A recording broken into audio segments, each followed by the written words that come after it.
Bismillahirrahmanirrahim. Assalamualaikum warahmatullahi wabarakatuh. Ini adalah jawapan saya bagi assignment 6. Apakah itu persamaan akaun?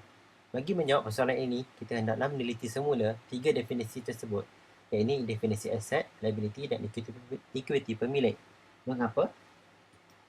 Ia disebabkan ialah persamaan perakaunan adalah asas perekodan urus niaga yang melibatkan ketiga definisi tersebut, iaitu aset, liability dan equity pemilik. Dalam persamaan perakaunan, aset hendaklah mempunyai jumlah yang sama kepada jumlah liability ditambah dengan equity pemilik. Aset adalah semua aset yang dimiliki oleh perniagaan, manakala liability pemilik dan equity pemilik adalah sumber pembiayaan keuangan bagi pemilikan aset tersebut. Ia boleh jadi daripada tuntutan pemilik, tuntutan pihak luar ataupun tuntutan daripada kedua-duanya sekali. Sebagai contoh, Hushaini memulakan perniagaannya dengan memasukkan modal sebanyak RM10,000.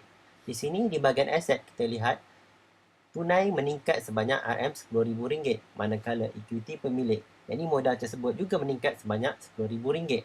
Di sini liability tidak memberi kesan. Aset juga bersamaan dengan liability ditambah dengan equity pemilik dan juga ditambah dengan untung, yang mana kita tahu untung adalah daripada hasil ditolak dengan belanja. Catatan bergu. Apakah itu catatan bergu? Mengikut sistem catatan bergu, setiap urus niaga akan memberi kesan kepada sekurang-kurangnya dua akaun. Satu akaun akan didebitkan, manakala satu lagi akaun akan dikreditkan. Di sini, akaun aset adalah akaun debit, manakala akaun liability dan equity pemilik adalah akaun-akaun kredit. Debit yang diringkaskan sebagai DT dan kredit yang diringkaskan sebagai KT adalah satu sistem perakaunan yang menjejak keluar masuk tunai ataupun transaksi ataupun urusnya ke dalam sebuah akaun. Di dalam catatan bergu, kita menggunakan dua lajur. Di sebelah kiri adalah bahagian debit, manakala di sebelah kanan adalah bahagian kredit. Sesuatu urus niaga dikira sebagai debit apabila berlakunya pertambahan nilai. Dan sebaliknya, jika urus niaga itu mengalami pengurangan nilai, kita kelaskan sebagai kredit. Dalam catatan bergu, kita mengasingkan debit dan kredit dalam lajur berasingan bagi merekod dan menjumlahkan secara berasingan. Jumlah yang kecil akan ditolak dengan jumlah yang besar bagi mendapatkan baki akaun.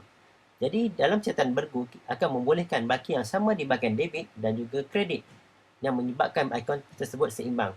Itulah pentingnya catatan bergu. Di sini kita mulai contoh akaun T, bahagian kiri debit seperti dinyatakan tadi dan bahagian kanan adalah kredit.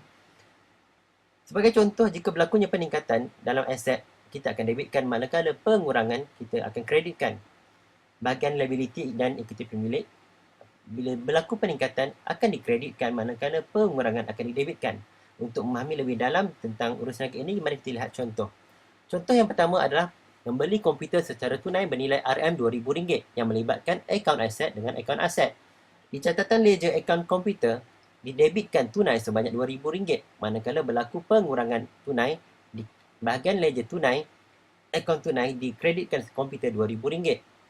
Urusan kedua, membuat pinjaman bank sebanyak RM6,000 yang melibatkan akaun aset dan akaun liability. Di ledger tunai, didebitkan pinjaman bank sebanyak RM6,000 dan juga di ledger pinjaman bank, yakni akaun liability, dikreditkan tunai sebanyak RM6,000. Urus niaga ketiga melibatkan membayar bil air dan elektrik, iaitu bil utility berjumlah RM90 secara tunai. Urus niaga ini melibatkan akaun aset dan akaun belanja. Akaun aset adalah di ledger utility, tunai kita debitkan sebanyak RM90, manakala pengurangan tunai berlaku, di ledger tunai kita kreditkan belanja utility sebanyak RM90. Urus niaga yang ketiga, yang keempat adalah mencatatkan gaji pekerja yang masih belum dibayar bagi bulan Februari. Urus niaga ini melibatkan akaun liability dan akaun belanja. Akaun liability itu gaji terakru, kita kreditkan sebanyak RM200, manakala akaun belanja, di ledger gaji, kita debitkan gaji terakru sebanyak RM200. Itu sahaja contoh yang diberikan oleh saya untuk assignment 6. Sekian, Assalamualaikum warahmatullahi wabarakatuh. Sekian, terima kasih.